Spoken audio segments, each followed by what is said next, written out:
In this video, I'll show you how to make a platform like this and how to attach it to your jack using just about $5 worth of fasteners.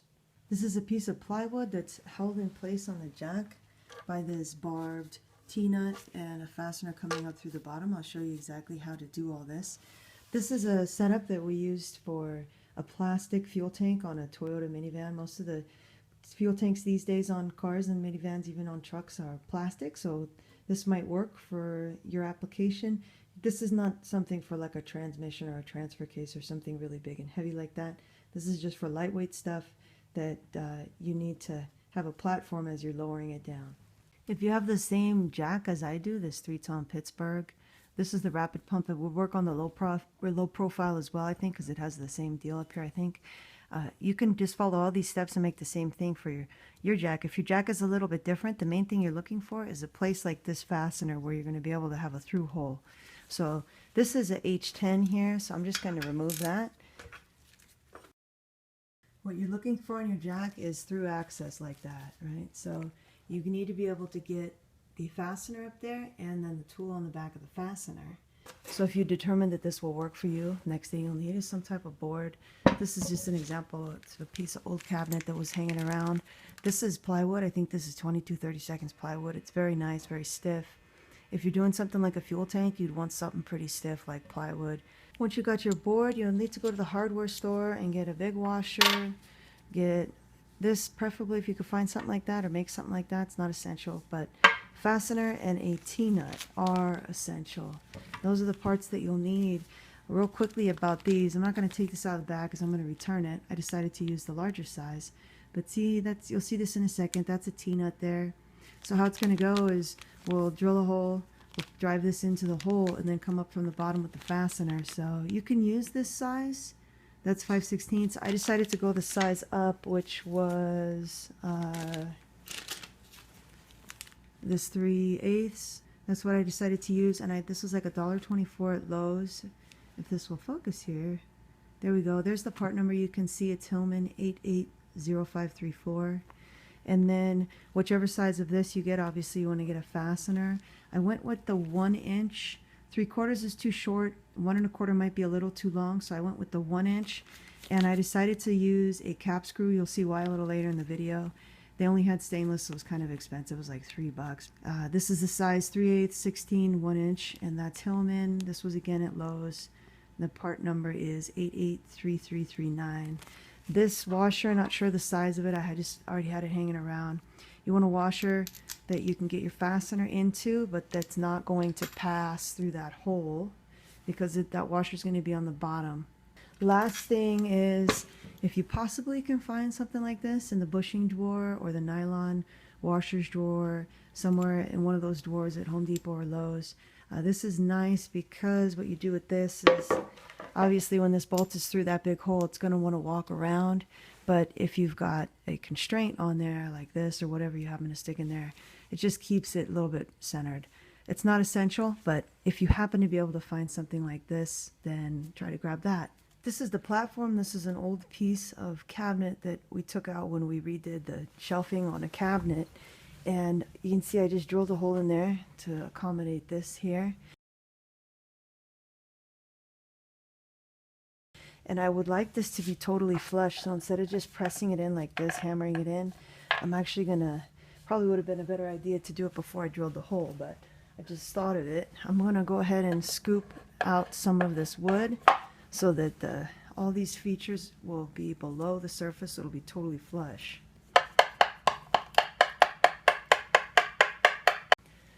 No one will ever mistake me for a carpenter, but there's my little area where I can get that in now. And so I'll go ahead and drive this in. And obviously you want to make sure that it's going in centered, or I should say, you know, it's not going in crooked.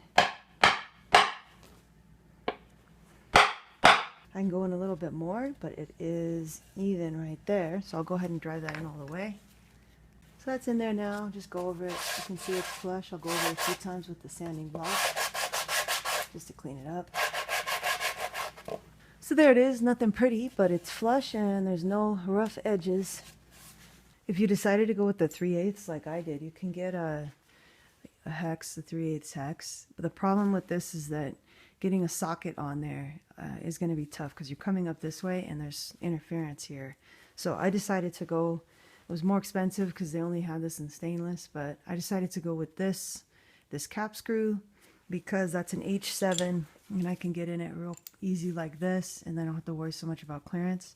This is like a, wait, did I say 7? I guess it's 8. That's an 8. This is from this kit, great kit, highly recommended. But you know, it's an Allen key, so you can get on there with your Allen keys as well. You know, if that's easier for you. Obviously, you would be using that long end. Fastening the board is a real piece of cake. It's nice to have a magnet though, because this great big washer won't go in, at least on my setup with the bolt on it. So put the washer in, hold it with the magnet, and then grab the fastener. This is why this hex is so nice, because it's just so much easier to get in there than trying to fit a socket in there. I'm just going through the bottom and push it up just like that. If you happen to have one of these things, then you can stick that on and get that pressed in, okay, like that. Now holding the bottom, grab your board. Oh, and I should mention, this is where the length of your fastener is going to be dependent upon this thickness and then the thickness of your board. So you can see I could have gone a little bit longer, but I think 1.25 inches might have been too long because I don't want anything poking out the top. So next I will grab the board and I'm gonna go like this. We want let's get that lined up. There we go. And I'm just gonna turn that on. I'm just going to get it on there hand tight for the moment and show you that's how that goes. What's going on underneath, I'll have to grab the camera to show you the access. There's what access looks like from underneath, and see what I mean about getting a socket on there? That's why I went with that cap screw. Also, you might have to move your jack up and down to get that sweet spot where you have the least amount of interference from this part so that you can get the tool on there.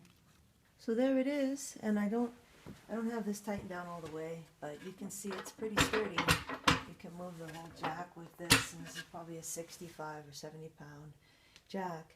I'll go ahead and raise it up. And if you're raising yours up and you hear any noises, then just double check that the fastener is not rubbing up against something. So you can see it works quite well. I'll lower it now. And the one note, I'll give a little more detail in a second.